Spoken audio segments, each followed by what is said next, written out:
Next ಘನವಾದ್ಯ. ಘನ ಅಂದ್ರೇನು? ಕಟ್ಟಿರುವಂತಹದ್ದು ಅಂತ. ಕಂಚು, ಹಿತ್ತಾಳೆ, ಕಬ್ಬಿಣ ಈ ತರ ಲೋಹಗಳಿಂದ ತಯಾರಿಸಿರುವಂತಹ ಅಥವಾ ಮಣ್ಣಿನಿಂದ ತಯಾರಿಸಲ್ಪಟ್ಟಂತಹ ನಾದವನ್ನ ಹೊರಹೊಮ್ಮಿಸುವಂತಹ ವಾದ್ಯಗಳಿಗೆ ಘನವಾದ್ಯ ಅಂತ ಹೇಳ್ತೀವಿ. ಈ ವಾದ್ಯಗಳನ್ನ ಎರಡು ವಿಧ, ಗೊತ್ತಾಯ್ತಾ? ಈ ವಾದ್ಯಗಳನ್ನ ಒಂದೇ ಸ್ವರಕ್ಕೆ ಮಾಡಿರ್ತಾರೆ. ಇಲ್ಲಿ ಶ್ರುತಿ ಬದಲಾವಣೆ ಮಾಡೋದು ಕಷ್ಟ. ಯಾವುದು? ಘನವಾದ್ಯಗಳನ್ನ, ಗೊತ್ತಾಯ್ತಾ? ಶ್ರುತಿ ಮಾಡೋಕ್ ಬರಲ್ಲ. ಯಾವುದೋ ಒಂದು ಶ್ರುತಿಗೆ ಮಾಡಿ ರೆಡಿ ಇಟ್ಟಿರ್ತಾರೆ ಅಷ್ಟೇ. ಶ್ರುತಿ ಬದಲಾಯಿಸೋದಕ್ಕೆ ಬರೋದಿಲ್ಲ. ಬೇಕಾದ್ರೆ ಬೇರೆ ಬೇರೆ ಶ್ರುತಿಗೆ ಬೇರೆ ಬೇರೆ ಇದನ್ನ ಇಟ್ಕೊಳ್ಬೇಕು ನೀವು ಅಷ್ಟೇನೆ. ಅಖಂಡವಾದ್ಯ, ಇನ್ನೊಂದು ಖಂಡವಾದ್ಯ, ಎರಡಿದೆ. ಗೊತ್ತಾಯ್ತಾ? ಅಖಂಡ ಅಂದ್ರೆ ಒಂದೇ ಭಾಗ ಇರುತ್ತೆ, ಬಿಡಿ 2-3 ಭಾಗ ಇರಲ್ಲ. ಅದು ಒಂದು ರೀತಿಯದು. ಬಿಡಿ ಭಾಗಗಳಿಂದ ಕೂಡಿರುವಂಥದ್ದು ಖಂಡವಾದ್ಯ ಅಂತ. ಅಖಂಡವಾದ್ಯ ಯಾವುದು? ಘಟಂ. ಘಟಂ ನೋಡಿದ್ದೀರಾ ನೀವು?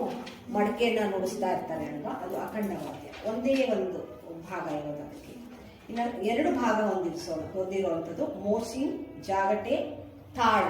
ಇದೆಲ್ಲ ಏನಿದೆ ಖಂಡವಾದ್ಯಗಳು. 2 ಭಾಗ ಹೊಂದಿರುತ್ತೆ. ಒಂದೇ ವಸ್ತುವಿನಿಂದ ಅಥವಾ 2 ವಸ್ತುಗಳಿಂದ ನಿರ್ಮಿತವಾದ ಕಂಚು, ಹಿತ್ತಾಳೆಯಿಂದ ನಿರ್ಮಿತ ಆಗಿರುವಂತಹದ್ದು 2 ಭಾಗಗಳನ್ನು ಹೊಂದಿರುತ್ತೆ. ಒಂದನ್ನ ಇನ್ನೊಂದರ ಮೇಲೆ ಬಡಿಯುವುದರ ಮೂಲಕ ನಾದ ಉತ್ಪತ್ತಿ ಆಗುತ್ತೆ. ಹೌದಾ? ಈ ಗೆಜ್ಜೆ ಆದ್ರೂ ನೀವು ಒಂದಕ್ಕೊಂದು ಬಡ್ದವಾಗಲೇ ನಾದ ಉತ್ಪತ್ತಿ ಆಗೋದು.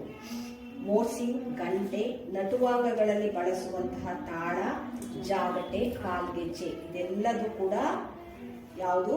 ಖಂಡವಾದ್ಯ. ಗೊತ್ತಾಯ್ತಾ? ಘನವಾದ್ಯದ ಗುಂಪಿಗೆ ಸೇರಿದ ಮೋರ್ಸಿಂಗ್ ಅನ್ನೋ ವಾದ್ಯನ ಬಾಯಲ್ಲಿ ಹಿಡಿದು ಉಸಿರಿನಿಂದ ನಿಯಂತ್ರಿಸಿ ಬೆರಳುಗಳಿಂದ ಮೀಟಿ ನುಡಿಸ್ತೀವಿ. ಮೋರ್ಸಿಂಗ್ ನುಡಿಸೋದು ತುಂಬಾ ಕಷ್ಟ, ಆಯ್ತಾ?